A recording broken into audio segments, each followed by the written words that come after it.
Hey everyone, and welcome to today's Explainer. So if you're gearing up for the CELPIP exam, and you're aiming for that highly elusive CLB9 or higher, you probably already know a harsh truth. Good grammar? It just isn't enough anymore.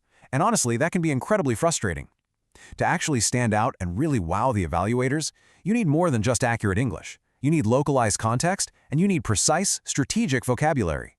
So today, we're doing a deep dive into an absolute game-changer of a toolkit. We are going to master 50 high-scoring CELPIP terms specifically tailored to a Quebec high school scenario. Here is a quick look at our roadmap.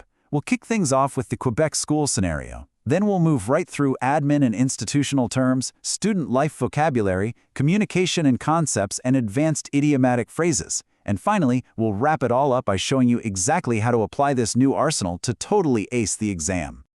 All right, let's jump into Section 1, the Quebec school scenario, setting the stage for a CLB 9+. Now, you might be wondering, why focus on Quebec? Well, the CELPIP exam is national, right? But Task 1 in writing often asks you to draft a letter to a school principal or teacher, and Task 7 in speaking usually asks for your opinion on a local issue. Using region-specific terms proves to the examiner that you truly understand the Canadian context. Take the term CEGEP, for example. Quebec has this totally unique education system where students transition to CEGEP after secondary 5, right before university. Dropping the word CEGEP or casually mentioning ministry exams in your response, it acts as the ultimate cheat code. It adds an immense layer of localized flavor and authenticity to any school-related prompt. A generic word like college simply cannot compete with that. Moving on to Section 2, admin and institutional terms, navigating the system. When you're writing a formal letter, you really need to sound like you grasp how the official administrative operations of a school actually work. Terms like curriculum, mandatory, and enrollment are fantastic foundation builders, for sure. But to hit those absolute top scores, you need to reach for terms like probation and school board. These two are just lethal tools for formal complaints or suggestions. Think about it. Instead of saying a student is in trouble, you say they're on academic probation. Instead of complaining to the people in charge, you are petitioning the school board. See the difference? Here's exactly how you wield that effectively. Listen to this. We need to petition the school board for better bus services in the Gatineau area. Just wrapping an institutional term like school board inside a formal sentence structure and adding a specific location like Gatineau instantly elevates your score. It shows authority, precision, and perfect context. Next up, Section 3, Student Life Vocabulary, Describing Behavior. So, let me ask you a quick question. Really think about this for a second. How would you currently describe a student who skips class or misbehaves in a CLPIP response? You'd probably say something like, they're a problem student, or maybe they skip class a lot. And look, that communicates the basic idea, sure, but it is definitely not getting you a CLB 9. Check out the dramatic upgrade you can make here. Compare basic vocabulary like skipping class and bad behavior with their much more precise advanced counterparts, truancy and disruptive behavior. A principal doesn't sit down and write a formal letter about a kid skipping class. They write a letter addressing chronic truancy. This level of precision is exactly what the examiners are hunting for. Building out your toolkit a bit further, we have rich words like procrastination, peer pressure, and nurturing, but I actually highly recommend prioritizing the phrase academically inclined. If a prompt ever asks you to describe a good student, please do not just write "she is a good student." Write "she is highly academically inclined." Or contrast that with a versatile student who balances athletics and academics seamlessly. Suddenly, you're painting this really vivid, highly professional picture. All right, Section 4, Communication and Concepts, Formal Interactions. Imagine you want to praise the school in your letter. Instead of just stating something plain like, the school has good facilities, upgrade that immediately to, the school features state-of-the-art infrastructure. The core meaning is exactly the same, but the delivery? It showcases a highly sophisticated command of English adjectives and nouns that will instantly transform a simple campus description into a top-tier response.